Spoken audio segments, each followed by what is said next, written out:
স্বাধীন ভারতের ইতিহাসে মহাত্মা গান্ধীর নাম স্বর্ণাক্ষরে লেখা। তিনি ছিলেন ভারতের স্বাধীনতা আন্দোলনের প্রাণপুরুষ। কিন্তু কখনো কি ভেবে দেখেছেন কেন তিনি দেশের প্রথম প্রধানমন্ত্রী হননি?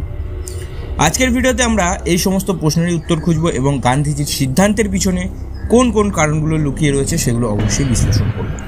তার আগে নমস্কার, আমার নাম পাপাই। যারা এখনও আমার চ্যানেলের সাথে যুক্ত হননি তারা অবশ্যই সাবস্ক্রাইব করে পাশের বেল আইকনটা প্রেস করুন প্রতি রবিবার রাত 8টায় এরকম কিছু ভিডিও দেখার জন্য। গান্ধীজির এই সমস্ত সিদ্ধান্তের পিছনে কোন কোন কারণগুলো লুকিয়ে রয়েছে, কেন তিনি প্রধানমন্ত্রী হননি, তার আসল সত্যটা কি, সেই সমস্ত প্রশ্নগুলো জানার আগে গান্ধীজির জন্ম থেকে ভারতের স্বাধীনতা অবধি কিন্তু তোমাদেরকে সমস্তটা জানতে হবে। তো চলো আমরা প্রথম থেকে শুরু করি।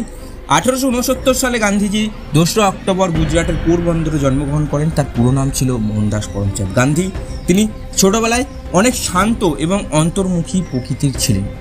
1888 সালে তিনি লন্ডনে কিন্তু যান তিনি আইন পড়ার জন্য এবং সেখানে তিনি পশ্চিমা সংস্কৃতির সাথে কিন্তু পরিচিত হন। দক্ষিণ আফ্রিকার তার একটি অভিজ্ঞতা ছিল যেখানে তিনি আইনজীবী হিসাবে কাজ করতেন, কিন্তু সেখানে তিনি বর্ণ বৈষম্যের শিকার হন এবং এখান থেকেই তার প্রথম অহিংসা এবং সত্যাগ্রহের ধারণা বিকাশ করেন। তার নেতৃত্বে দক্ষিণ আফ্রিকায় ভারতীয়দের অধিকার রক্ষার জন্য কিন্তু আন্দোলন শুরু হয় এবং 1915 সালে তিনি ভারতকে কিন্তু প্রত্যাবর্তন করেন। দক্ষিণ আফ্রিকা থেকে ভারতে ফিরে তিনি ভারতের স্বাধীনতা আন্দোলনে যোগ দেন। চম্পারণ খেরা আন্দোলনের মাধ্যমে তিনি কৃষকদের অধিকার রক্ষার নেতৃত্ব দেন। 1920 সালে গান্ধীজি ব্রিটিশ শাসনের বিরুদ্ধে অসহযোগ আন্দোলন করেন এবং তিনি জনগণকে ব্রিটিশ পণ্য বর্জন এবং স্বদেশী পণ্য ব্যবহারের জন্য কিন্তু আহ্বান জানান। তারপরে তার উল্লেখযোগ্য অভিযান সেটা হচ্ছে ডান্ডি অভিযান। 1930 সালে তিনি ডান্ডি অভিযান করেন এবং এটা অহিংসা আন্দোলনের জন্য সবথেকে গুরুত্বপূর্ণ আন্দোলন ছিল, যেটা ব্রিটিশ শাসনের বিরুদ্ধে। তারপরে 1942 ভারত ছাড়ো আন্দোলন। গান্ধীজি ভারত ছাড়ো আন্দোলনে ডাক দেন, যা ব্রিটিশ শাসনের বিরুদ্ধে একটি চূড়ান্ত প্রচেষ্টা ছিল। 1947 গান্ধীজির অহিংস আন্দোলনের নেতৃত্বে এবং নেতাজি সুভাষচন্দ্র বোসের প্রবল প্রহারের ফলে 1947 ভারতবর্ষ কিন্তু স্বাধীনতা লাভ করে। যদিও তিনি কোনো রাজনৈতিক পদ গ্রহণ করেননি, তার নেতৃত্ব এবং ভারতের স্বাধীনতা সংগ্রামে ছিল অপরিহার্য।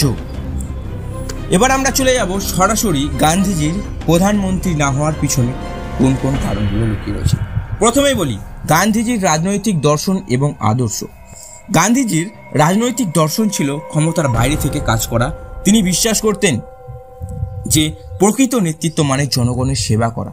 তার আদর্শ ছিল অহিংস, সত্যাগ্রহ, আত্মনির্ভরের এবং তিনি মনে করতেন ক্ষমতা গ্রহণ করলে তার নৈতিক অবস্থান কিন্তু ক্ষতিগ্রস্ত হবে। 2 নম্বর, স্বাধীনতা সংগ্রামে গান্ধীজির ভূমিকা আমরা আগেই দেখেছি। তোমাদেরকে বলি গান্ধীজি ছিলেন ভারতের স্বাধীনতা আন্দোলনের প্রধান নেতা। তার নেতৃত্বে অসহযোগ আন্দোলন থেকে শুরু করে বড় বড় আন্দোলন কিন্তু হয়েছিল। প্রধানমন্ত্রী না হওয়ার পিছনে গান্ধীজির কি কি কারণ রয়েছে বলে রাখি। গান্ধীজি নিজেই প্রধানমন্ত্রী হওয়ার প্রস্তাব কিন্তু প্রত্যাখ্যান করেছিলেন। তিনি বিশ্বাস করতেন যে তার ভূমিকা ছিল নৈতিক দিক নির্দেশনা দেওয়া, প্রশাসনিক দায়িত্ব নেওয়া নয়। তার মতে ক্ষমতা গ্রহণ করলে অহিংসার আদর্শ এবং নৈতিক অবস্থান কিন্তু ক্ষতিগ্রস্ত হতে পারে। নেহেরু ও গান্ধীর সম্পর্কে নেহেরুকে নির্বাচন। গান্ধীজি জওহরলাল নেহেরুকে তার রাজনৈতিক উত্তরসূরি মনে করতেন। গান্ধীজির অত্যন্ত গুরুত্বপূর্ণ শিষ্য ছিল কিন্তু নেহেরু।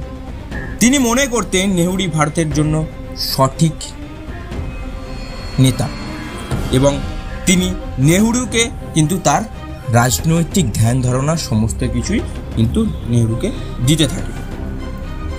গান্ধীজির সিদ্ধান্তের প্রভাব।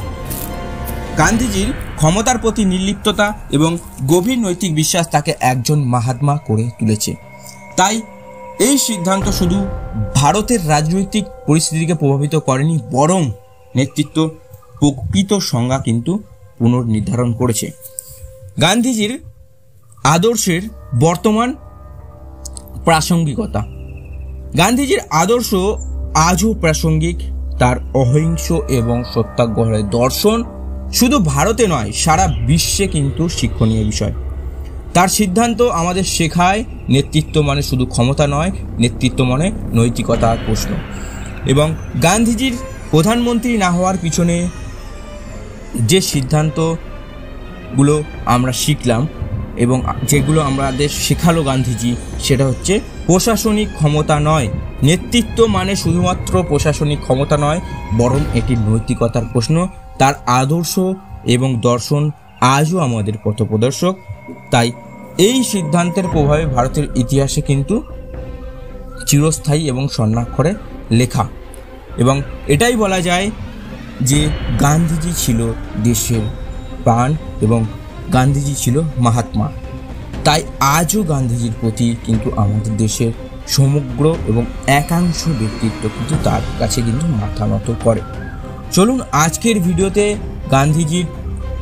আমরা গান্ধীজি সম্পর্কে জানলাম এবং গান্ধীজির এই সমস্ত দর্শন সম্পর্কে জানলাম।